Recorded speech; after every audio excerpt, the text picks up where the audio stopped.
Hey. Yeah, it does. Hey, welcome in. 32 teams, 32 episodes, every skill position player that you want to know about. It is the Audible. It is the preseason watch list, and we are going around the compass.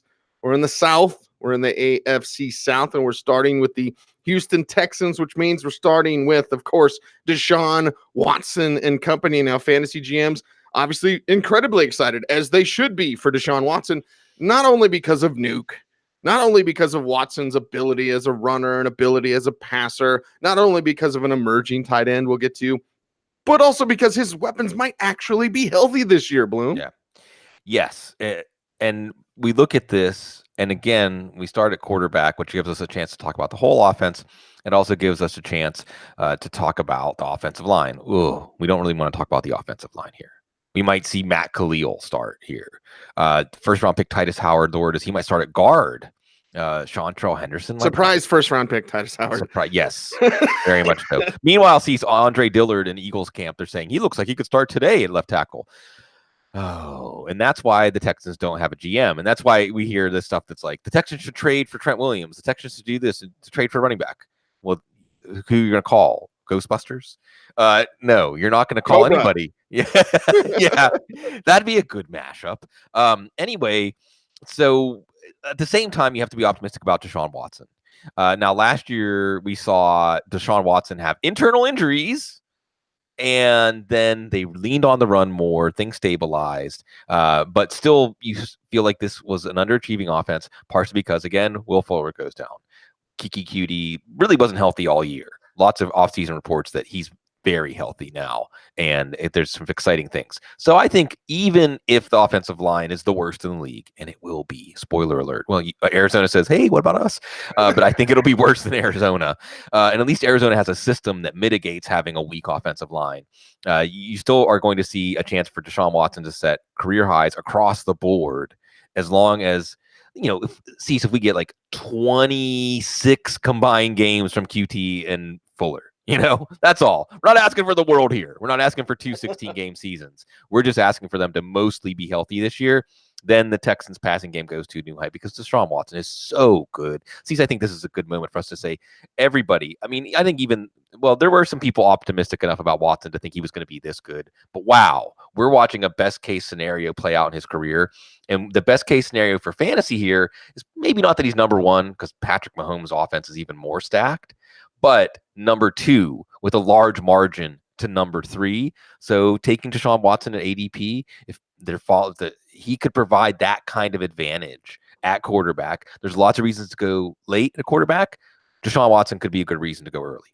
A good reason to go early, and a good reason to be excited about Deshaun Watson, obviously. And, well, Bloom, was that your phone or my phone? Oh, I don't know. Mine's live radio. Yeah. Oh, okay. Must be mine then. Anyway, sorry. But we're getting to the quarterback, of course, with Deshaun Watson, and looking at where he's going and who's going around him. You feel good about it. I mean, Baker Mayfield's right after him. Aaron Rodgers is right before him. So there's like that sweet, what do we call it? The Baker spot? Like there's like that sweet spot, average draft positions at the end of the 5th round, 5-12 for Deshaun Watson, who's QB4 right now. Baker Mayfield at QB5. So the Baker spot, the Deshaun spot, I kind of like the Baker. The soft spot, like the soft spot in a baby's head. I was thinking Baker, so I was thinking the Pillsbury Doughboy, or the fact that I looked at myself in the mirror without a shirt on today. Anyway, let's look at the reserve quarterbacks for the Houston Texans. And there's not much to say. Right. Jim McCarron's still in the league, and Joe Webb's there, who's not going to do anything. So keep him healthy. Keep Deshaun Watson healthy. Well, how the hell do they do that with that offensive line then, man? Yeah, well, quick passing and move the pocket, and, well, that is your challenge. And they have an offensive coordinator this year, although I don't know how much that's going to matter. So, but I still think Deshaun Watson is, you say 5th round, Cease, when you look at the other players available in the 5th round and their chance in a VBD framework to provide the advantage over replacement, that running back and wide receiver that Watson's going to provide. I think there's a compelling case to take Watson. There's a compelling case to take like 18 quarterbacks this year. Right. That's for sure. And with Watson, that's the nice thing, I guess, Bloom, if we're going to roll this all in, because who wants to talk about AJ McCarron? Like, if you do go to Deshaun Watson, obviously great upside, great fun, great potential. But quarterback is so deep that you could grab Phillip Rivers, right? Or you could grab Kirk Cousins in the 13th round, and you'd be fine if something happened to to Watson. Right. You'd be fine even off the waiver wire. So when I get the master plan out there in the next week or two, I'll discuss this more in depth. But the right answer is this. There isn't one simple right answer at quarterback because some of the quarterbacks that cost more can provide more advantage and more fantasy points, which last time I checked is how you win fantasy games. Yes, very much so. Now watch out. Someone on iTunes will comment, these guys so dumb. They said you can score more points to win games. We love you. By the way, we're getting some great comments on iTunes, YouTube, everything. So thank you guys for subscribing and commenting. Lamar Miller at running back. We might see more Dante Foreman this year, though, Bloom. Is this the year that they're playing? This is almost like a Kenyon Drake type of thing. Ironic that Miller used to play for the Dolphins. But it's like if Foreman would have been healthy last year, he might have pushed him out the way. Now he's healthy this year. We hope, we think, we trust. Yeah. Is this the year where their plan of like, let's move to more Dante Foreman actually works? Well, that's the plan. But the good thing sometimes about these divisions coming later, we're on sour and never eat sour wheat, is we get a week of data and Dante Foreman's not impressing. And you even hear it in the coach's comments, oh, it's a wide open battle for number 2 running back. That ain't good for Dante Foreman. So here's, we can talk about some of these guys we like down the depth chart a little bit more, but I'm going to sum up the Texans running back situation right now. Lamar Miller, 5th, 6th, 7th round? That's fine. I mean, getting a starting running back and a good offense in the 5th, 6th, 7th round is fantastic. A zero running back, do the opposite upside down running back makes sense. And then see what happens, because as Lamar Miller reminded us last year, just when you trust him, then he goes out of the game after one play and ruins your week. So you're going to get that risk reward, but less risk of Dante Foreman taking over. Then what? I mean, they like Josh Ferguson. They're not getting in on guys like Theo Riddick. They have some undrafted free agents, Karan Higdon, no upside there. Some upside there with Demaria Crockett, who is having a good camp. But see, I think even without a GM, this all spells out wait until final cuts. Wait until a running back becomes available in trade offers. LaShawn McCoy, I don't know. Duke Johnson, I don't know. But something else is going to happen.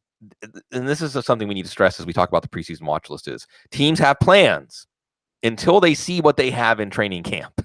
And then sometimes they say, we need a new plan. Again, and I think Dante Foreman is showing Texans they may need a new plan at running back. It might not affect Lamar Miller's value this year, but still there's risk there. There's modest upside. They need to figure this out. We talk regularly about rational coaching. There's your drink. Yep. Mm-hmm. Do we say anything about rational GMing? Because that's what you should do. Some teams just sit on their hands and be like, well, we really like this guy when we picked him, and he sucked for 3 years, but who cares? So, yeah, and here's the thing. Another thing we can weigh in here, Bloom, it's like the sizzle factor. Right. When we talk about the Texans, we're super excited about Nuke. We're super excited about Deshaun Watson. There's no sizzle with the running backs. No. So, like, if it's a Texans running back, even if they pick up LaShawn McCoy, it's like, yeah, I'd still rather talk about DeAndre Hopkins. Right. And that's the thing is this is not a running game. And Lamar Miller did have a decent run in the middle of the season when they rededicated themselves to the run. And the reality is if you have a poor pass blocking offensive line, maybe it is better to try to have a run identity. We could see some of that. But this is not a running game that's likely to create a massive overachiever, a league winner, a guy who makes your draft. So we keep that in mind. Lots of wide receivers that can make your draft, though. Well, and look at the South we talked about yesterday in the NFC South. Like the teams that they're up against, I know you got a great defense in Houston, and we could discuss that, but you better score some points. You better go to Nuke. Will Fuller better stay healthy. Kiki Cutie better stay healthy. And we don't even need to go over their talent. Yeah. We all know they're incredibly talented for different reasons. Nuke, the number 1 wide receiver, whatever. Like, this is where the sizzle is with the Texans. Yeah. This is where they have to live. And this is why you love Deshaun Watson, because he's at the intersection of all this talent, and he also adds rushing ability. So, what more could you ask for? These receivers, I'm just going to step through these receivers for fantasy. DeAndre Hopkins, lots of offseason mending started camp on the PUP list for like a blink of an eye. He and JJ Watt both did, but they're fine. Hopkins likely to be one of the first 3, if not number 1 receiver off the board. If you get the 5, 6, 7, 8 slot, you're thinking about Hopkins. He can come through for you. I mean, we know he has that wonderful chemistry with Deshaun Watson. And look, this is not one of those situations where if Fuller and QT stay healthy, that's bad for Hopkins because he gets fewer targets. He'll have less attention from defenses and he'll be fine. So a blue chip investment. QT and Fuller is where it gets interesting. Fuller, 6th, 7th round, even though when he plays with Deshaun Watson, he usually flirts with wide receiver 1 status and is certainly a good play every week. So if Will Fuller's your wide receiver 3, you're feeling great. And totally uneventful camp for him, which is good. Cleared, didn't start camp on the PUP list, no restrictions. That's wonderful. Will he stay healthy? It doesn't matter when you're looking at a 6th, 7th round pick. That's all priced in. If you have a guy you know you can start every week and will produce as long as he's healthy and cost you that pick. And then Kiki Cutie, who, if you're in a draft with me, he's a 7th, 8th round pick. If you're in other drafts, he might still be a 9th, 10th, 11th round pick. And this is a guy I'm going to pound the table for. Second year in a row, even though it's better off to do this year. This is a guy you got to leave your draft with, if you ask me, because what we saw last year, which was setting some rookie records, and he was playing at like 80% maybe. And then he just never got over that hamstring issue. Go back and watch him at Texas Tech with Patrick Mahomes. He has true breakaway speed. He has ability to add a lot of value after the catch. And we didn't see any of that last year. What we saw was chemistry with Deshaun Watson. And with Will Fuller sidelined during the offseason, he and Watson worked together. The QT Watson connection is in full effect. And QT's going to show everybody what he can really do this year, in addition to building on the things that allowed him to have a first-year impact, even though he wasn't healthy. So what's his ceiling this year?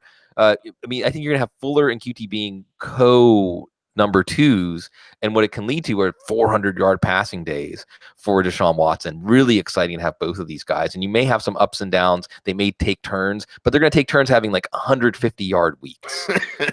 That's what we have here. This is really, really exciting as long as Watson stays healthy. Yeah, as long as that offensive line protects him. Now, behind him, and this is where if Fuller and QT get banged up, right. And maybe this is kind of, against a Watson argument here. Fragile. Vincent Smith, I'm watching Vincent Smith. I like Vincent Smith. I'm watching him in the preseason, right?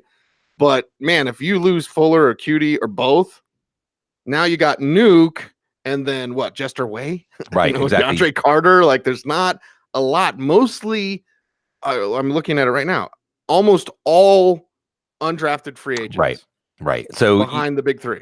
So this is a big problem. And what would you do? You'd make a trade like they did last year for Demaryius Thomas, and then Thomas promptly tore an Achilles. So that's probably what they're doing if there's injuries. But Vincent Smith in year number 2 is undrafted free agents. Is interesting. DeAndre Carter could do some of the similar things to what QT did in the short intermediate range if he makes the team. You got Jester Wea, who I loved at Pitt. Strength and game in the air. We'll see how he's coming along. The name I want to highlight here is Tyron Johnson, who has had a good spring, carrying it over to the summer, has got some speed. Also, I mentioned Johnny Dixon. That's your other Ohio State wide receiver, not Terry Godwin. I don't know what I was thinking, Cease. Shame on me. I'm going to go and do some self-flagellation for that one. But, he's an interesting guy just as a pure speed receiver. Chad Hansen still bouncing around there. They claimed him.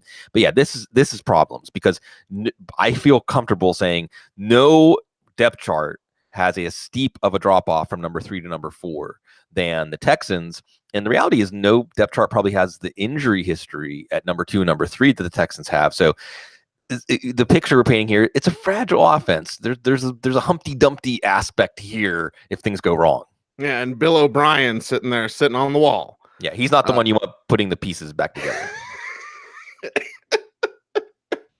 So many ways I could go with that. By the way, Ohio State is wide receiver U now, but remember when we'd get excited about Pitt receivers?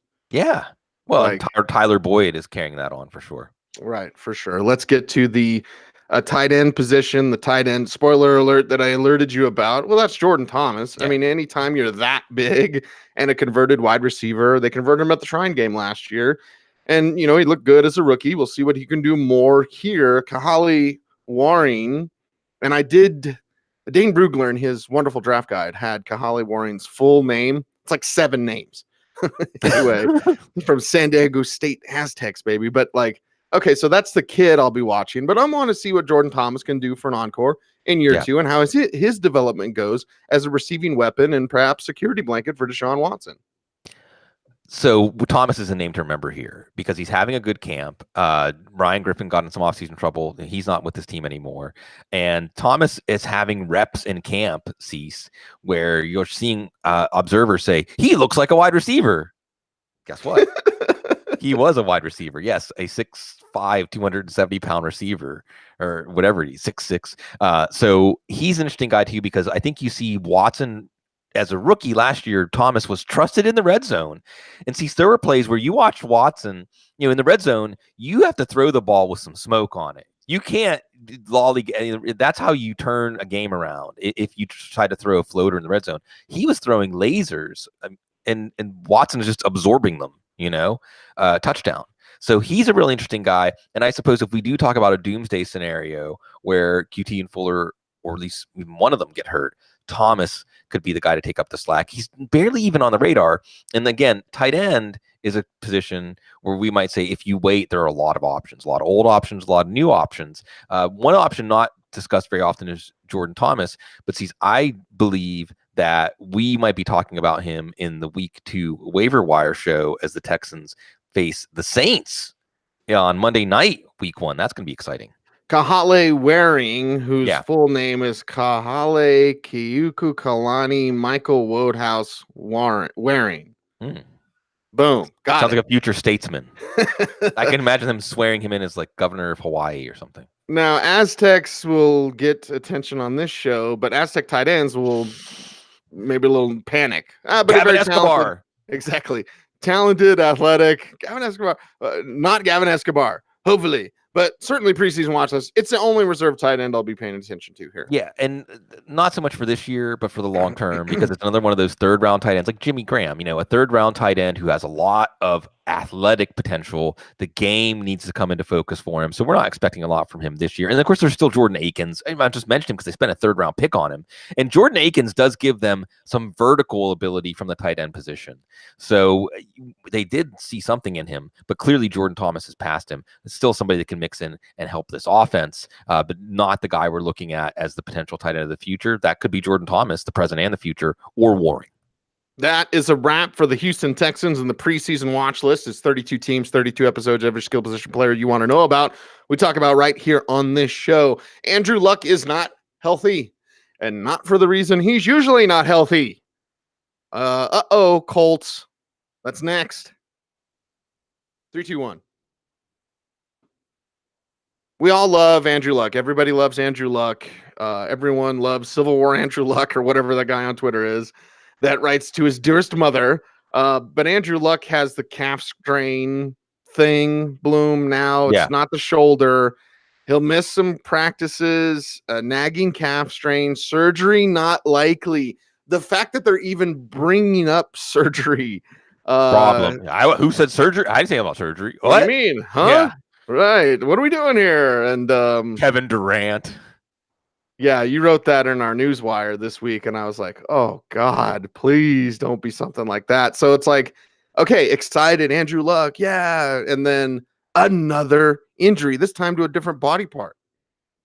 So we talk about the Colts, and this is an exciting time to be a Colts fan, by the way. This team is a legitimate Super Bowl contender, and that means they're going to be extremely cautious with Andrew Luck. Extremely cautious. Now, the good news here is we look at this offense as a whole. Offensive line, they've got it all figured out. Finally, we don't see this is a year we finally aren't saying they need to put an offensive line in front of Andrew Luck. Come on, right? They have it now that he's already broken. Good job.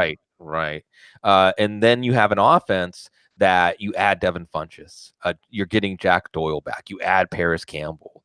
Hopefully T.Y. Hilton is healthier than he was last year. This sounds like the makings of a very exciting offense. But the reality is, I think there's 2 reasons now to avoid Andrew Luck. And Luck's going as a top 5 quarterback. No, thank you. No, thank you, because what's the ceiling? They don't let him run anymore. And now with this issue, he ain't running this year. I mean, look, there's just going to be, it doesn't matter if there's 5, 6, 7 yards to take his runner, just lay down. Just if there's nothing there, just sit down. Live to fight another day. Okay. This injury is very worrisome because he called it a setback. And what's interesting, Cease, is one of the things I really love about the preseason and training camp and the amount of tweets we get from beat writers is they will reveal things. And one of the things being revealed is, hey, actually, a lot of the secretiveness about injuries of Andrew Luck is from Andrew Luck. Andrew Luck does not want to answer questions about these things. And you can see it's frustrating. As much as you'll see Andrew Luck show some emotion, you'll see him show emotion when they ask him questions, when they ask, could you play on it today and things like that. And he'll I'm not going to answer hypotheticals. He does not want to talk about his injuries. He had a setback. Now, I'm not sure when he's going to be back on the field. We're not going to see him play in the preseason.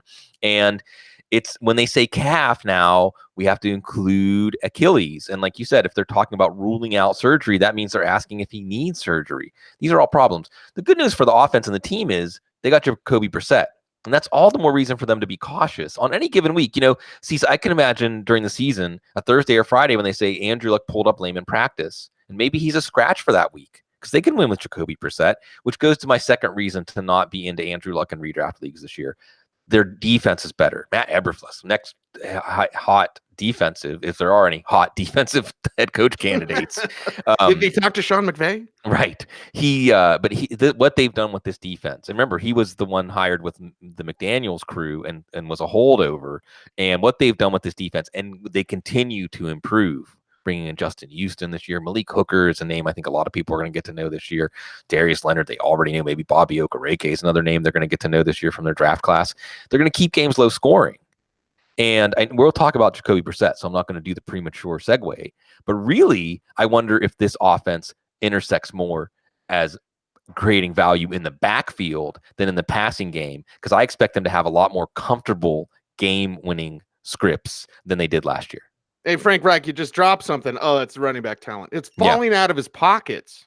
Again, where's the sizzle factor? And if you got to cover things up for Andrew Luck, you almost treat this like an 18-game regular season. I won't be too chatty, Bloom, but when players are going to only be allowed to play 16 games, but you're actually going to play 18 games, so you got to pick 2 games where you're not going to play that guy. So a shorter week, right? You play on a Thursday night.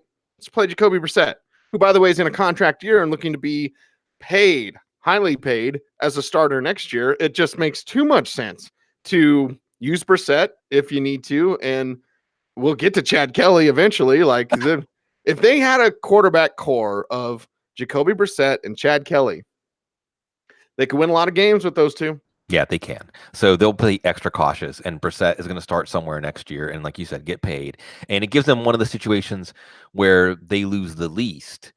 And the idea here is every team is going to lose a lot if they go to the backup quarterback, but they lose the least, partially because of Brissett and his experience and the quality player he is, but partially, again, because I expect this offense to look more like, say, the Patriots offense or the Rams offense, where on the surface you say, oh, high-flying pass weapons, spread it out, but really they want to run the ball. Yeah, and it matches up with their defense, right? Yeah. You got to think of it like DFS. Defense and running game, they go together hand in hand. A great defense, strong rushing attack. So Jacoby Brissett, Chad Kelly, again, preseason watch list. I guess if I was watching anything with Chad Kelly, Bloom, it would only be an off-field camera, right? Because I'm like, that's all. He's already talented. He could start in the NFL. He's just a knucklehead. He's got to stay out of trouble. Yeah, and it was a favor for Uncle Jim. But a favor. The last favor, by the way. Yeah, but one that could pay dividends for the team and pay dividends for Chad Kelly, as we know, ability has never been the issue. Look at these running backs. I'm going to throw everybody at you. Yeah, sure. Because we can go on and on about Marlon Mack and what he can do. We can go on and on about Nyheim Hines and the dangerous weapon that he is. Jordan Wilkins is a talented runner as well. I've talked about Jonathan Williams ad nauseum, especially on the preseason watch list. The only time he's ever done shut your mouth. Yeah. Anyway, Keith Ford's there. Spencer Ware's there on the pup list. But again, falling out of your pockets, run the ball. You've got the backs to do that. Yeah, and Marlon Mack becomes really interesting here because it's fair to ask, and I think someone, and I'm sorry, I can never remember these on the fly, old man brain, to give y'all credit when they come up. But somebody asked me, and I think it's a good thought-provoking question. What's the difference between Nick Chubb and Marlon Mack in fantasy this year? What's the difference? I mean, and Marlon Mack doesn't have a Kareem Hunt looming. Now, the easy answer is, well, Marlon Mack's durability, and that's a fair answer. But the idea is, as long as these games stay on script, Marlon Mack's going to get all he can handle. And we saw last year he can turn that into game-winning weeks. Now, I don't think that Marlon Mack, the other answer is Marlon Mack's not even in the same galaxy of talent as Nick Chubb. I'm sorry, he's not. But as far as the path to value on a weekly and season-long basis, if this is an 11-5 or 12-4 team, and Marlon Mack plays 16 games, he could lead the league in rushing.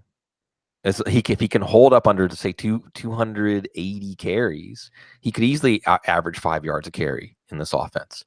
Now, why am I not having a lot of shares of Marlon Mack? Is because if you take Marlon Mack, that means you're probably taking him instead of Devontae Freeman or Kerryon Johnson, or that big third-round running back tier we've been talking about. Ideally, you get one of those guys in the third round and Marlon Mack sitting there in the fourth round. But I'm not going to say you're crazy if you take him in the third round, because if he plays 16 games and this team is as good as we think it's going to be, he's going to be a great value and a borderline running back one, even though he's not heavily involved in the passing game. His value is going to be tied, like you said, Cecil, running back, defense, and the team, the fate of the team and the wins and losses of the team. So if Marlon Mack can't stay healthy, then what? We have Nyheim Hines, but Hines is in a static role. Hines' role is not going to grow as a runner, but he can be a better player in his second year than he was in his first year. And he is one of those guys. We have to ask ourselves these questions. How much of Hines' value last year was Hines being a precocious rookie? And how much was it because of all of the injuries they had and just the lack of talent they had in the passing game? Probably a little bit of both. His improvement in year two can make up for whatever he comes down in, but he's more of a best ball PPR guy in any given week, like an emergency play. Really what we want is to know who's the backup to Mac. And right now that looks like Jordan Wilkins. And Jordan Wilkins, Matt Waldman favorite, he was excellent last year. One of the rookie running backs who, we do this for long enough and you say, well, what are you looking for in a rookie running back to be looking for more in year two or year three, or just know that their career is on that upper level range of outcomes? Well, Jordan Wilkins looks like he's on that upper level. You can look at the metrics or you can just watch the way he ran the ball. So he's the guy, sees that if Marlon Mack misses time, we're going to say push some bucks in there on the waiver wire, because no one's drafting Jordan Wilkins. And we might have been talking about Spencer Ware, because Chris Ballard knows Spencer Ware, and Chris Ballard said a lot of good things about Spencer Ware. Spencer Ware's still a really good running back. I mean, look at Spencer Ware before he got hurt last year with that little blink that he was fantasy relevant. He can still play, and he can play in all three facets of the game. But as you said, he's banged up, which might make him have trouble making the team, or maybe he stays on the PUP to go into the season to save a roster spot. We'll see what happens with that. But right now, it's with Jordan Wilkins, and Jordan Wilkins is one of the least talked about players who could be one of the most talked about players during the fantasy season if Matt goes down. You mentioned Jonathan Williams, who it seems like with Williams, we have a guy who's good enough to keep getting chances, but not good enough to actually turn one of those chances into something. But he has a chance with Ware getting hurt, so it's a big preseason for him. Yeah, and I've always said, like, I liked him better than Alex Collins. They were backfield mates in college, and Alex Collins almost had 1,000 yards rushing, even though I think Williams is more talented. As you said earlier, sometimes you're very productive even though you're not as talented. Sometimes you're incredibly talented, you don't produce at all. So preseason watch list, certainly going to watch that. And Wilkins, whenever you say or talk about Jordan Wilkins, Bloom, I think league winner. Yeah. I think league winner, because again, you're capturing windows. Remember this. We haven't had this conversation yet this year, Bloom, and we've had plenty of them. But just as a reminder, if you're a new listener, first, thank you. Second, you're capturing windows. Marlon Mack could be your early season window to capture. And remember, it's like on to the next one. I got to think like Jay-Z, right? On to the next one. So if something happens with that guy, make sure you can capture another window. Or if you didn't get Marlon Mack, maybe just jock block him. With Jordan Wilkins, capture that late season window. Yeah, well, so Cecil, if just to put a punctuation mark on this, if by week 7, week 8, week 9, we're mostly through the bye week gauntlet, although I think the bye weeks go until week 12, and some good teams have bye weeks in week 12. My point is this: when we get to that point in the season where we say now it's time to start stocking your bench with backup running backs, even if Marlon Mack's had an uneventful season, Jordan Wilkins is going to be a must carry down the stretch.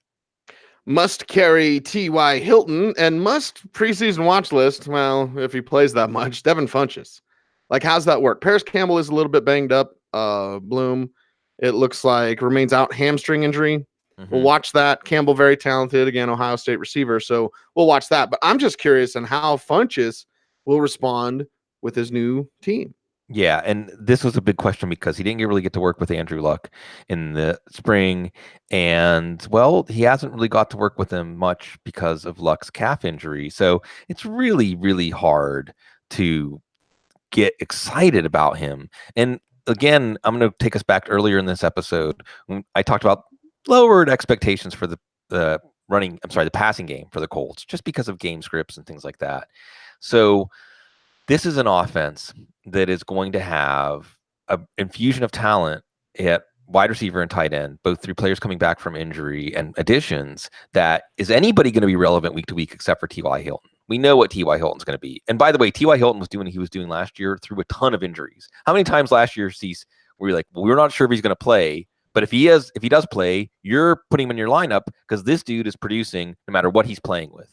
So if he can just stay healthier this year, even if he gets a few less targets because they don't have to rely on him as much, T.Y. Hilton, again, it's tough because the running backs in the third round are tremendous.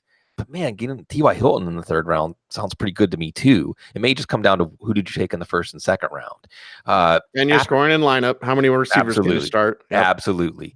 So with Funchess, I'm moving on. I just think that it's really difficult to imagine him being a massive overachiever unless you have multiple injuries, which could happen, but I'm not drafting with that in mind. Also, you have Paris Campbell. Now, Paris Campbell, one time could be a fluke, 2 times a trend, 3 times like we've got something genuine here. And it's Michael Thomas and Curtis Samuel and now Paris Campbell coming from an Ohio State offense where it's us as talent evaluators. We watch and we say, well, I'm just not sure what he can do on the route tree because of what they did at Ohio State, what they didn't do, really. Yeah. And then they come into the NFL and they can do it. Michael Thomas just got paid. Curtis Samuel is going to be a wonderful starting receiver for Carolina. And early reports on Paris Campbell have been like, wow. You have beat writers saying, this guy, you have not just beat writers, he's Frank Reich himself saying, I think he said something like, I'm going to be a stud receiver plays that he's making. That's what Frank Reich said. Frank Reich is not given over to just gush about players like we are. So there's something there. See, there's a drumbeat. If you're going to take a Colt receiver other than Hilton, it should be Campbell. Now, we got to watch this hamstring, which could slow that. But this is kind of a Kiki Cutie situation from last year where Campbell's a guy that I've come all the way around on now because you just have to be humble and not ignore these kinds of reports. I think Campbell could hit big early as long as he's healthy, and even if he's not, as soon as he's healthy, I want to see what he does on my team because you have lots of ability to add value after the catch. You have lots of he's the same, not the exact same player as Kiki Cutie, but a perfect application of Cutie and a perfect application of Campbell in these offenses looks pretty similar. So I'm really excited about Campbell, and I've kind of moved on from Funchess here for looking at the top 3 receivers for the Colts. You can look at a Cutie rating. Yeah. Paris Campbell's got quite a Cutie rating. Right. Moving on from Chester Rogers, but this is one of the most interesting backup wide receiver situations in the league because Deon Cain, we're certainly watching him. Can he stay healthy? Can he impress and work with those tools? Darius Fountain is a freak, absolute freak. Not a combine invite last year, but who cares? Freak receiver you need to watch. And Penny Hart. Hart. Told you about Terry Godwin earlier. Penny Hart was doing that, what Godwin did at the Shrine Game. Hart was doing that at the Senior Bowl. Yeah. And they got him as a free agent. So Darius Fountain, Penny Hart, Deon Cain. Hell yeah, I'm going to be locked in for preseason watch list. It's going to be fun to watch here. Deon Cain is who they're really excited about. And they were excited about him last year. And he might have been one of the breakout players of the year last year if he hadn't gone down with the torn ACL. But he's already back, and they're already excited about him. He's Clemson, baby. Clemson. Yeah. And he's going to contribute, and he's another reason to not be as excited about Devin Funchess. And then it's like, who's going to make the team? Chester Rogers has some game and has contributed, had some drops too. Maybe his RFA salary, I think about $2 million, might be prohibitive here because there's so many players they have here. And this is absolutely a team that other teams should be looking at for their practice squad or the last roster spot if they don't have anyone that earned it. Because you have, and see, we can just go there. I mean, so many of them. Darius Fountain, Reese is showing up after being banged up. They have Zach Pascal, who actually came around and was a productive player for them last year. They have Penny Hart, who does have a hamstring, but anybody who is at the Senior Bowl will tell you this guy can hang in the NFL. absolutely he can hang in the NFL. Looked more advanced than Andy Isabella as a route runner and was shaking guys. He showed he can hang with the big school players. Speaking of hanging with big school players, Ashton Doolin, who's got the absolute size, speed, athleticism combination looking for, or Krishawn Hogan. Sees Krishawn Hogan's back. He's making plays in practice. So, I mean, they may keep 6 of these guys. I can even mention Syracuse Orange, Steve Ishmael. So they have a lot of players here to develop at wide receiver. They can't keep them all, but there's a lot of promise here. So this is a fun group to watch in the preseason. He's an orange. He's Ishmael, and that's the thing. I was like, we left him out, and he's good. That's how talented this group of backup receivers is. That somebody's going to get cut, put on the practice squad, maybe stolen away. That's super talented. Yeah, we'll watch these guys. Getting. There's no shame. There's a few teams that getting cut as a wide receiver from that roster is no shame this year. 49ers come to mind as one, and the Colts another. Certainly. Eric Ebron, what's he do for an encore, and what's he do for that with Jack Doyle returning healthy? So this is one of those cases where we talk about there's so many different options at tight end. Probably not Ebron, just because, and the thing is, you can tell there's healthy skepticism about him in the fantasy community because he's not being drafted in the top 5 where he finished. They know that Doyle's going to be back. Doyle gets more snaps, roughly as many targets as Ebron when they're both on the field. Obviously, Doyle offers a lot more as receiver. I do think that Ebron will remain a low tight end 1 because the red zone chemistry between he and Luck isn't going to just go away. That idea, quarterback mentality. This guy was converting for me, and some of the catches he was making, we had to rub our eyes and say, was that really Eric Ebron? Because those are the kind of plays we were waiting for him to make year after year in Detroit, and he finally started making them in Indy. So he's going to be serviceable, but without a Doyle injury and probably more, because remember, it was also that there was not much at the wide receiver position. That's what allowed Ebron to excel. But he's only 26. He's still in the prime of his career. He'll be a free agent next year. Doyle, this is that boring swinging for a single, but it's so cheap. I mean, Doyle is basically a low-end tight end 1 when he's out there with Andrew Luck. He probably will be again this year. Looks like the hip isn't going to be an issue. He had some internal injuries too. But again, the ceiling, unless Ebron gets hurt and a wide receiver or 2 gets hurt, where's the ceiling? And then another thing complicating this, Cease, I'm going to talk, it's a basketball tight ends. I'm going to get excited about this. Use your basketball reference, man. It's Mo Alley Cox, man. Look, every report and sees these are the kinds of things that get my antenna up the most during the preseason. When beat writers are saying he's a different player. So we don't really even know what we're going to see when we see Mo Alley Cox in the preseason and especially in the regular season because he's a beast of an athlete and massive. And he's got massive hands. And even Frank Reich talking about him in the offseason saying, we already knew he had massive hands and he's got great hands. And we know no one wants to tackle him after he gets the ball. But now he's becoming a route runner. That's exciting. And this tight end position for dynasty leagues out there, I'm getting Alley Cox everywhere I can because there's a big opening next year. There's nobody, and they're all going to be free agents. Alley Cox is a guy that they know well, and I would expect, assuming his development continues, because this is a guy who hadn't played, I think, since his freshman year in high school or something like that, or maybe he hadn't played football in a long time. So again, if he's starting to get his feet a la Eric Swope, who just got cut again, Cease. If you were talking basketball tight ends, the Colts got to talk Eric Swope. Right. He just got cut again. I just think he's not healthy. But when these guys haven't played football in so long, I'm thinking of Cyril Grayson down here with New Orleans too. When these guys have very little football background and they're hanging on an NFL practice field, then that's something I'm going to take notice of.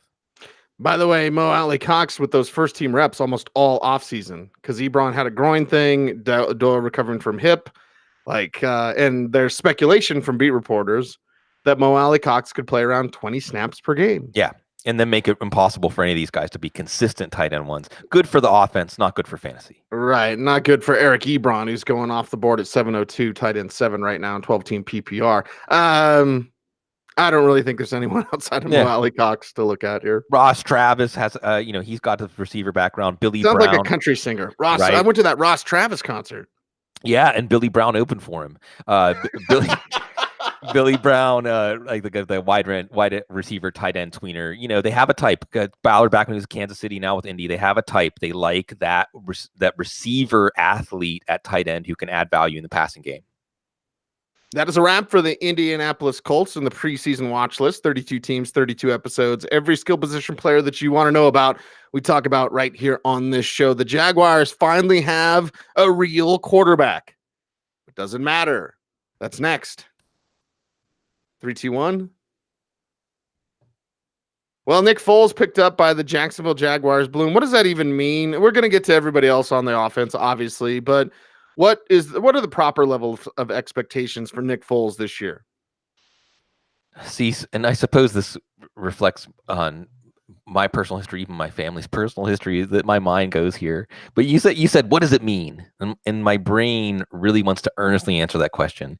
And I feel like it's trying to save a marriage that is doomed. And the marriage here is this defense and how close they got to the Super Bowl 2 years ago. And you got to try, right? Because we know Blake Bortles, oh my, ugh. So you have a chance to get Nick Foles. And look what speaking of Super Bowls, look at what Nick Foles did. So if you feel like we've got the defense, and the defense is so good that when it clicks, we just need competence on offense. Nick Foles, he's competent. But then, see, when we do these preseason watch list episodes, we get excited. And maybe this is going to be one of those 20-minute episodes because we're not excited, a la Miami or something like that, because it's just not an offense that's going to produce overachievers. Now, you have an offensive line that we thought was really good, maybe wasn't as good as we thought. Andrew Norwell, that big signing. So this is another issue. With this team, you could feel the cracks. It's all coming apart, right? Because they give money to Blake Bortles, they give money to Andrew Norwell, but they won't pay Jalen Ramsey. Did you see the Jalen Ramsey armored truck arrival at camp? Yep. It's beautiful. See, so I think that could be a side job for you. Should ask the Broncos. Ask any of the Broncos. Do you want anyone to be a hype man for your entrance? Because you'd be awesome at that, man. You don't pay Yannick Ngakoue. He's holding out right now. So you pay Norwell and you pay Bortles. That causes a lot of breakdown in trust. But, turning the page to the actual fantasy perspective here again, it's not going to be a high-flying pass game. John DeFilippo has had some success with Nick Foles, but the way this team wins games is being conservative. And Nick Foles, he can let it fly and be an aggressive quarterback when you want him to. I don't think they're going to want him to very often. So, and the problem also, Bloom, in this, as I jump in there, the problem that I think is there are some, maybe not us and maybe not others, but there's a lot of, let's just say, Jaguars fans that think that this is the answer. This is the truth. This will fix everything. This is the marriage counseling that they need to stay together. It's like, no, the cracks are there. And once Foles isn't like outstanding, because he's Nick Foles, right? He'll be Nick Foles. And that's awesome. Nick Foles is a great story, but like, he's not Pat Mahomes or whatever. No. And once he's not the savior that Jacksonville, needs him to be, those cracks will get larger. And that means, and that's like Jalen Ramsey not playing for this team for much longer, and so on. And I think you're going to see them all the way back down zero. And I love Jags Twitter. I love all the Jags fans out there. Some of my favorite people in the football world are Jags fans, and I'm sorry to see that they may have to watch this become the London Jaguars or something like that. Don't say that, or they'll get all over you. Yeah, but Nick Foles may add some value to this passing game that we don't expect because it was that bad last year. But still. I don't think he's going to have much fantasy value outside of those two quarterback super flex leagues. And I don't think he's going to make any fantasy stars in the passing game. Yeah. And even in those type of leagues, I'm like, I don't want Nick Foles as my second quarterback. Right. And I don't want any of these backups. Maybe Gardner Minshew, I'll watch, like super accurate. He's your standard Washington State quarterback, but like maybe I'll watch him. But Alex Magoo, nah. Tanner Lee, nah. It really is all about Nick Foles. Yeah, Nick Foles stay healthy, and Magoo is a Mark Schofield favorite down in Africa. Very good, very good. You've got this marriage breaking apart. You've got these cracks, and then you've got the brat of the family, Leonard Fournette, who's sitting there causing problems because he can't stay healthy, and not only just can't stay healthy, can't play through injury. Mark Schlereth always says like, there's guys who are 100%ers. Like unless they feel 100% healthy, they're just not going to play, or they're not going to play well, or it's really going to bother them, or it's going to be a mental thing. And anytime Stink, who had like 36 surgeries to play in the NFL, says something about guys who are injured, I'm going to listen. And we've regularly talked about Leonard Fournette and the cankle problems that he had when he came out of LSU that are still there today. Like, it's not a problem. I love when agents feed information to people before the draft and they just run with it. because they're told to. Like, yes, it's a problem. It's always been a problem. And not only that, not only Leonard Fournette with these health issues, but I think he is 100% or bloom, and that he needs to be, sunshine and rainbows before he's going to play. Like, this league is about playing when you're banged up, and Fournette just doesn't do that. He doesn't do it well if he does. So what I'm going to do with Cecil here? Who do you trust? Who do you trust? And how can you trust Leonard Fournette at this point? So we look back at his first year when he was a bit of a revelation. How much of that was created by the game scripts, by the Jags having, if it was another competent running back, Reichwell Armstead, spoiler alert, if Reichwell Armstead or that kind of back was getting all those carries in 2017 when they were housing teams because of how good their defense was, would he be the sensation coming into 2018? Leonard Fournette was getting fat off of game scripts last year. I'm sorry, 2 years ago. Last year, he had some games, and I get it. The idea of taking Leonard Fournette is, and this is a common refrain in these shows, in the third round, you can get a running back who is going to get most of the work for his team and may finish in the top 10. And if this defense gels and they become even an 8-8 type team, then and see, here's the thing: what people conveniently forget in the Leonard Fournette, but you bring up, is he hasn't stayed healthy. He hasn't stayed healthy. So even if we had a Jags team that was set up to be successful, not quite to the 2017 extent, but more so than they did it, because and also as we step through this division, Houston, Indy. I mean, how's this Jacksonville team going to hang with these teams just by running an offense with a lot of passing to Leonard Fournette? That's what we're hearing, and that's another reason to take Leonard Fournette in the third round, right? He makes catch 70 or 80 passes. They don't have another patch catching back on the roster. Why they didn't bring back Corey Grant, I don't understand.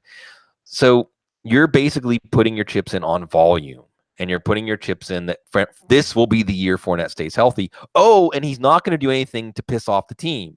He's not going to do anything to get called into Grandpa Coughlin's office and get a talking to, because it's so easy to forget. We move on so fast, Cease. In December, when they were talking about revoking, they took away his signing bonus after he got suspended for that fight in Buffalo, right? So there was talk, is he even going to be with the team? Right. And okay, he's with the team, he's the starter, he's the lead back. But does that give you a good feeling to invest your third round pick in a player with this many questions? Nope. Especially when you look at the guys going around him. Leonard Fournette, running back 15,306. Right behind him, Kerryon Johnson. Yeah. Then Marlon Mack, then Devonta Freeman, then Josh Jacobs, then Derrick Henry, then David Montgomery, then Phillip Lindsay. I'm taking all those guys over Leonard Fournette. Yeah. All of them. Every single one of them. Yeah. So just no thank you. For those of you that take Fournette and it works out, cheers, and I'll give you the credit you deserve, but that's not the direction I'm going. I just want to go see Grandpa Coughlin so I can get some Werther's Originals. Tasty. Delicious.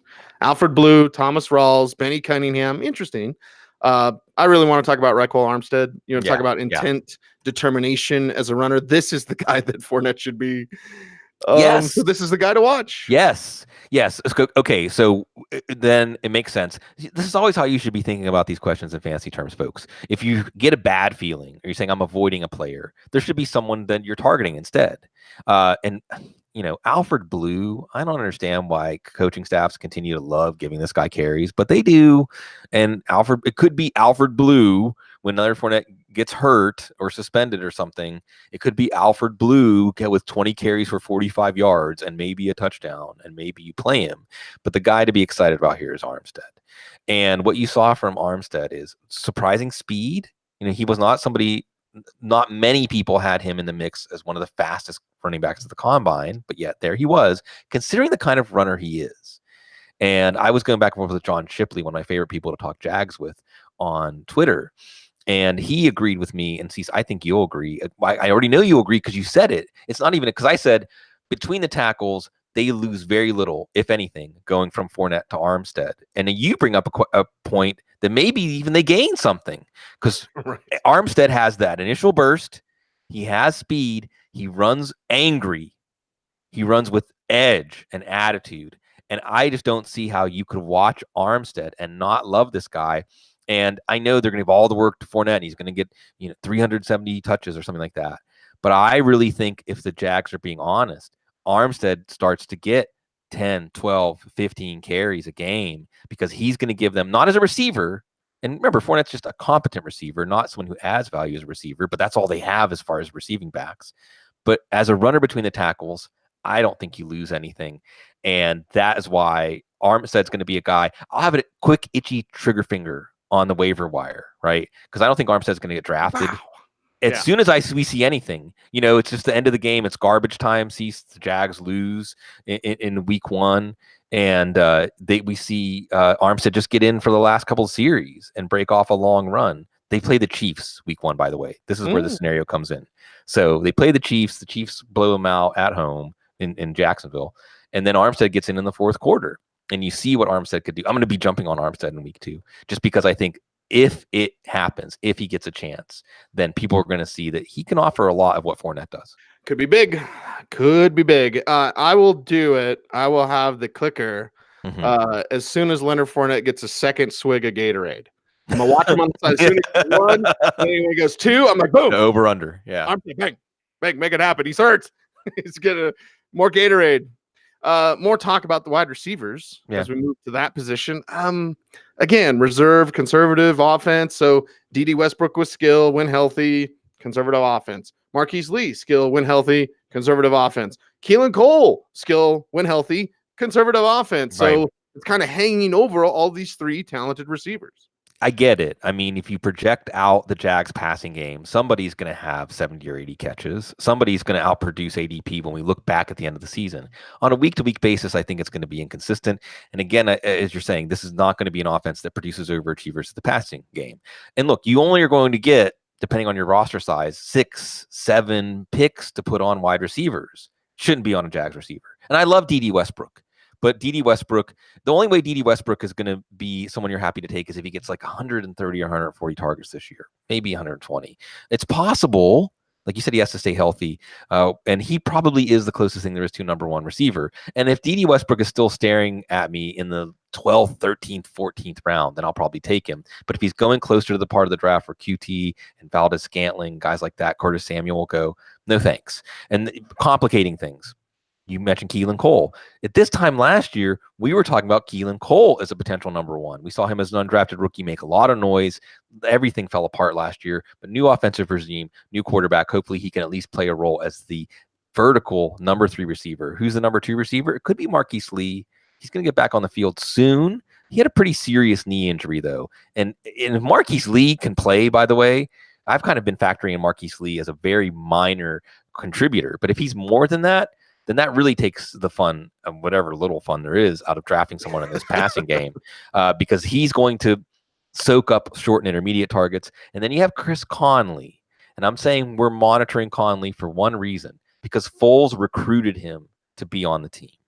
So Conley chose the Jags. Now, Conley looked one of the athletic wonders of the last 5 years at the Combine. Tore an Achilles, didn't quite look the same last year in Kansas City. If he gets some more back and that connection between he and Foles gets him into the starting lineup, I'll pay attention. I'll put him on the waiver wire watch list during the season. And of course, that's something we're going to watch for as we go down the preseason watch list.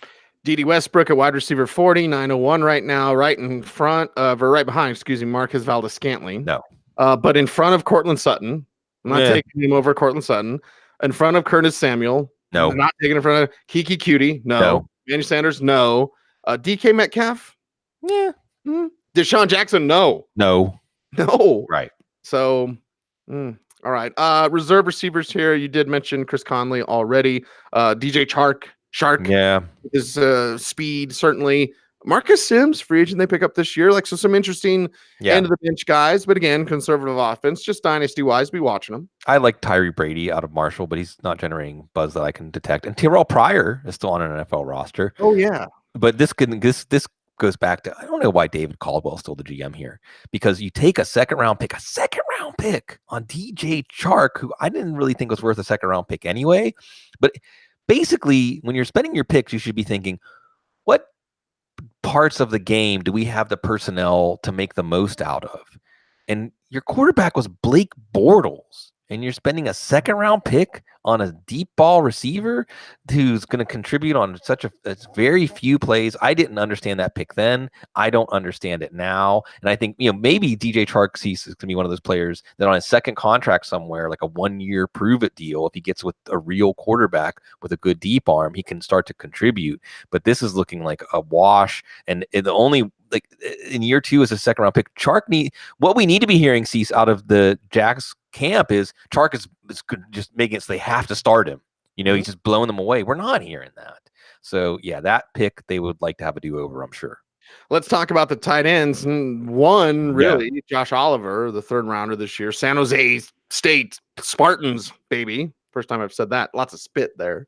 And a guy that knows how to use his frames, got some speed, rounds off his cuts. But, you're looking at Josh Oliver as the top guy. I mean, let's just talk about all of them. Yeah. They're really not that interesting. Oliver is, and the other guy's not. Right. And as a rookie, it's still a high bar for him to be fantasy relevant. Maybe at some point maybe Josh Oliver's this year's Chris Herndon. Maybe he's this year's Ian Thomas, where he's that mid-round rookie who, by opportunity and then converting that into production, we're talking about him as a streaming tight end, as a bye-week injury emergency tight end. Maybe a little bit more. Has to stay healthy. I think he got a little bit banged up, but he's a pure receiving tight end. Jeff Swaim is there, a lunch pail guy. James O'Shaughnessy's still there. He's a decent receiving tight end. But this team is going to want to run the ball. Did a lot better in the second round this year with Jawan Taylor, by the way, who should start soon enough for this team. Offensive line, an ass kicker on the offensive line. That makes sense in the second round for this team. But otherwise, I think that this team's coming in just behind Washington as the team that you can just say, you know what? Here's easy advice. Don't take anybody from this team in your draft. Right. Well, an ass kicker on the offensive line at tackle in the second round sounds like Cam Robinson. Yeah. They've done it before. Yeah. So with varying results. That's a wrap for the Jacksonville Jaguars and the preseason watch list. It's 32 teams, 32 episodes, and every skill position player that you want to know about, we talk about right here on this show, wrapping up the division in the AFC South with a trip to Tennessee. Let's say hi to Joe. And a trip to Tennessee to talk about Marcus Mariota, who's in a make or break year for the Titans. Does he make or break your fantasy team? That's next. All right, 3, 2, 1. Marcus Mariota is going to get pushed by Ryan Tannehill. I know they say he's not. No, it's his team. Yeah. But if he stumbles or struggles to stay healthy again, will the Titans actually go to Ryan Tannehill? I guess I'm talking about this whole quarterback situation, Bloom, to start off the preseason watch list for the Titans, because I don't trust Marcus Mariota and his development where it needs to be as a passer. Like, we don't need to see him run anymore. Big check mark. He can do that. He needs to stay healthy. That'd be a nice check mark. And he needs to develop better as a passer. That'd be a nice check mark too. And he hasn't done either of the last two. This is a big question mark because, and see, this is another excellent example of how we can not know how to interpret information until we get new information. So, was the the Titans offense bad last year because Mariota was hurt? Was it bad because Matt LaFleur wasn't actually doing anything to really bring them into the 21st century the way that he was hired to do? Was it the offensive line? Taylor Wan's going to miss the first 4 games, by the way. So this offensive line, they need Dennis Kelly to stay healthy. With Jack Conklin, they need to come back, and they need to figure out the guard position, which all of a sudden wasn't really a position of strength for this offensive line. So they have a lot of things to figure out here. But the good news is this, and they get Roger Saffold. That's good news. And that Marcus Mariota is having a good camp so far. And at least they give him some kind of continuity. Because I think of Jason Campbell, right? Like 4 offensive coordinators in his first 4 years when I think of Marcus Mariota. Because he hasn't had the opportunity to have continuity. Arthur Smith, the new offensive coordinator, gives them some sense of continuity. He's a tight end coach, really beloved around the building. And I think he's going to take a no-nonsense kind of, let's just build around what works for this team. Doesn't make Mariota someone you want to look at as a fantasy quarterback, although he has running ability, and maybe you want to rein that in a little bit because of his durability issues. You still think this is going to be a conservative offense. We'll get to that when we turn the page to running backs. So maybe not necessarily a lot of ability to be a fantasy relevant quarterback in Mariota, but can he make his receivers relevant? Because that's the thing we're going to harp on here is Corey Davis got so many targets last year and it turned into bubkus for fantasy. If Mariota's better, that's where we're going to see it show up in terms of fantasy relevance more than Mariota's value himself. And at least so far at this point in camp, signs are pretty good. That's cool. I still think there's a good chance that Ryan Tannehill plays some games. Yeah. And Absolutely. I still think there's a chance that the Titans take a quarterback next year. Yeah, 5th-year option. I mean, this is like whatever the Titans say about how they feel about Mariota, they haven't signed him to an extension yet. And we can see like the difference between signing a quarterback to an extension this year and last year is like what, $5-8 million a year? $10 million a year. $10 million a year. And so there's to be more excited about. We just got done talking about the Colts. Yeah. Like, would you be more excited as an unrestricted free agent, Yeah. Marcus Mariota or Jacoby Brissett? Yeah, well, let me watch Mariota play this year, and I'll tell you. All right. We don't have to talk about Logan Woodside, do we? No, we don't. And look, on Tannehill, like he's a free agent next year too. You want to throw him into that mix. So, it's going to be really interesting. If Mariota can stay healthy and play well, then the question never gets off the ground. But if it doesn't, so we're set up for this one to be at the first sign. Sees the first interception that Mariota throws, or the first time he's walking off the field, like kind of rubbing his elbow, like. When are we going to see Tannehill? You're going to see Tannehill, this team is going to have so much going on in terms of quarterback controversy, wanting to create quarterback controversy. So Mariota, who seems like one of the nicest guys in football, is going to have to deal with. Yeah, going to have to deal with that. Going to have to deal with Derrick Henry and the calf thing. Not seriously. What's seen in a walking boot, Bloom? Yes. What's the latest we have on Derrick Henry? And you mentioned with Arthur, their new OC, like, okay, do what you do best and do what makes you comfortable. That should mean lots of Derrick Henry if he's healthy. Right. This is the year that he is entering free agency. So why not use him up? Why not see if he can 400 carries? Why not? If the defense does their part, this calf, whatever they say, it's minor. It's just a precaution. Come on. Calf injuries are tricky. Again, with the Andrew Luck injury, bring up Kevin Durant. So calf can mean Achilles, or calf can mean some kind of weakness or soreness or pain in that area. I'm not saying that, doomsday bells that Derrick Henry is dead. I'm just saying that when you go into the fantasy football season, generally, and I know it sounds overly simplistic, you don't want to take guys who are already hurt. Now, if Derrick Henry practices, he doesn't even have to play in the 3rd preseason game. I just want to hear that he's in the practice, he's opening up the throttle, and the calf is fine. Then restore him back to your 3rd round value, maybe early 4th round, with the expectation that even though he's not going to do much in the passing game, he's going to get 25 carries in half the games, because as long as the game is close, they're just going to keep hitting defenses over the head with Henry. And we saw last year how if they do that, maybe Henry has some games where he has like 12 carries for 30 yards, but he also has games where he has 25 carries for 230 yards and 3 touchdowns. So that's what you're looking at, that range of outcomes, where you have a safer, flatter weekly peaks and valleys with someone like Devontae Freeman, who has his own injury issues, or if you expect the Colts to be good, Marlon Mack, and so on.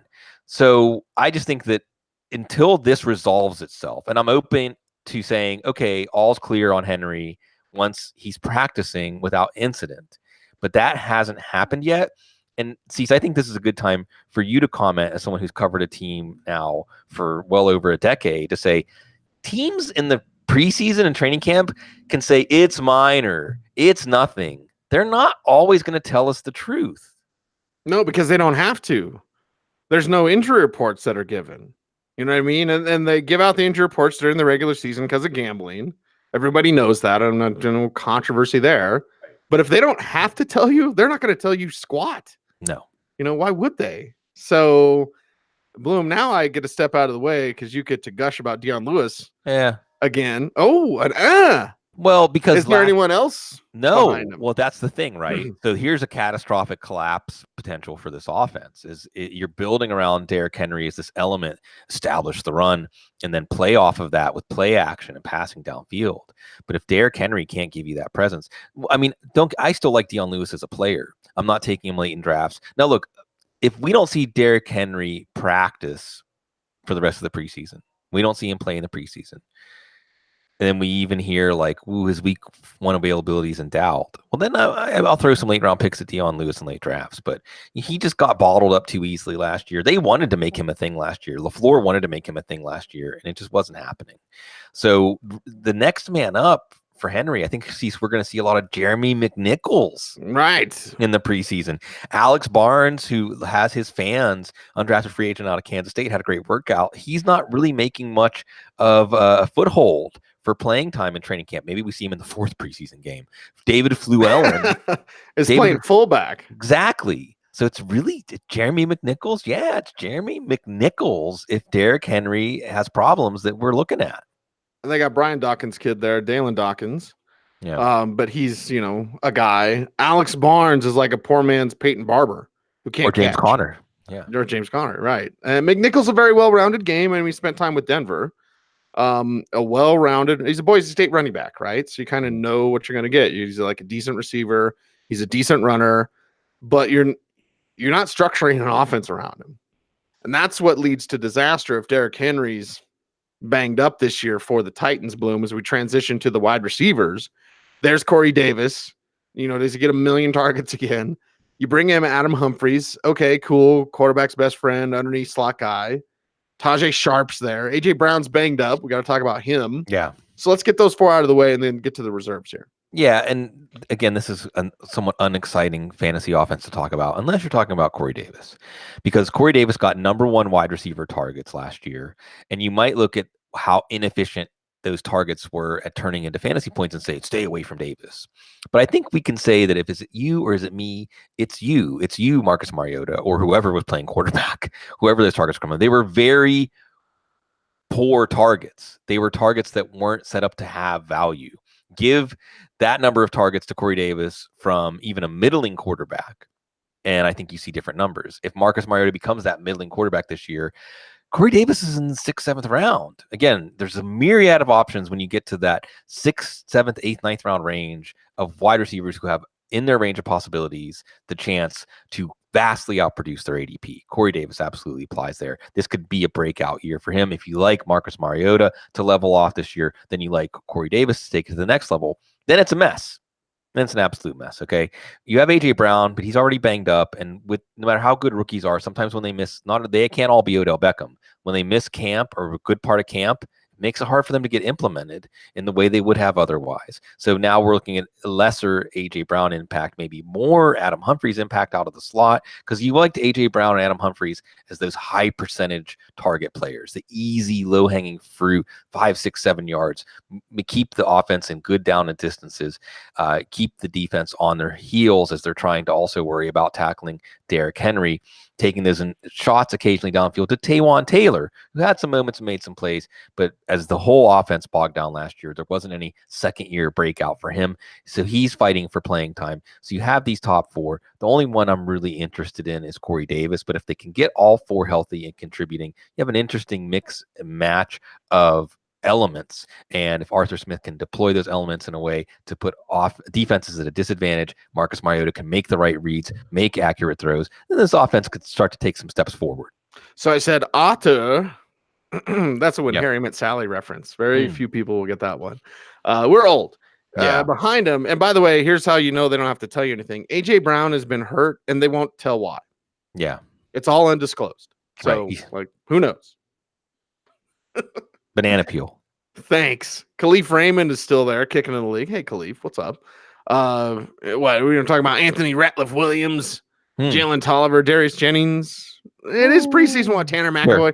It's preseason watch list, but these guys really get me super excited. No, Ratliff Williams is a former quarterback, and there are a few people in draft Twitter who were big fans of him, and when he got signed by the Titans said, the Titans just got someone who's going to stick and do things. So we'll see, but this team has a solid top 4, and unless 3 of them get hurt, I don't think we're gonna be talking about anybody else, and even in that case, this offense probably will be so dysfunctional that we won't be talking about them. Delaney Walker should be ready for week 1. Jonnu Smith may not be ready for week 1. I'll correctly say that. May not be ready for week 1. And by the way, was on the PUP list, still on the PUP list, and is capable or able to be then put on the PUP list at the start of the regular season. If both these guys were healthy, we'd be talking about, man, how are they going to mix Smith in? And he's a young Delaney Walker, and man, Walker can make some plays. Walker should be good, and Smith may not be. So some complications here at the top for tight end. Yeah, and Delaney Walker fits in that geriatric group if they can just stay healthy. There's so many of them: Greg Olson, Jason Witten, Jordan Reed, Jimmy Graham, Tyler Eifert. These guys that are past their prime in NFL terms, have had their share of injury woes, but have also been productive when healthy. And it certainly applies for Delaney Walker, but with more wide receiver options, with the potential for him to get banged up, it's just not not my favorite out of that tier. I understand because he's so cheap based on his historic production, what you would do historical, not that he set records or anything like that. But man, he's been around. See, I feel like it was back in the early days of the show that we were watching him break a kickoff return for touchdown when he was with San Francisco. And was it Shannon Sharp? Did he get some Shannon Sharp comparisons? Am I remembering that comparison? I think so, yeah. Yeah. So the long and winding road for Delaney Walker. Johnny Smith, they took in the third round, expected him to be kind of a 1-2 punch there, but had a chance. He made that one big play. I think it was on is it a Monday night game? But then he got hurt, and they do have some depth here, though. And the reason I bring this up is even though they have Adam Humphries, even though they have AJ Brown, doesn't this just feel like an offense that's going to revert back to 2 tight end sets? And they have these guys like Anthony Ferkser, who made a big surprise as a move tight end contributions last year, Michael Pruitt, even Ryan Hewitt, who's made some contributions over the years for Cincinnati, to stay in that very conservative, let's just see how much Derrick Henry sees. It's like the South Park humor theory, right?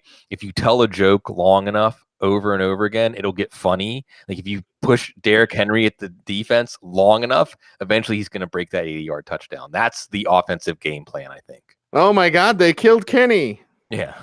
Oh my God, Derrick Henry ran over everybody. Yeah. Okay.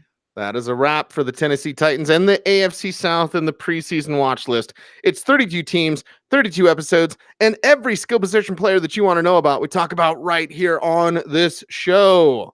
So, you know what we got left? We got the West, the NFC and the AFC West. They are coming up hot and fresh soon here on YouTube and, of course, on iTunes. He's Sigmund Bloom. Follow him on Twitter at Sigmund Bloom. The show is at the Audible. I'm at Cecil Lammey saying thank you. Yo Joe, although I'm wearing a Cobra shirt, and whatever goes, who are you gonna call, Bloom? Right? There you go. By the way, got a new movie idea about that. Yes, that's a wrap, everyone. I'm Cecil Lammey for the great Sigmund Bloom saying thanks, stay tuned, and stay frosty.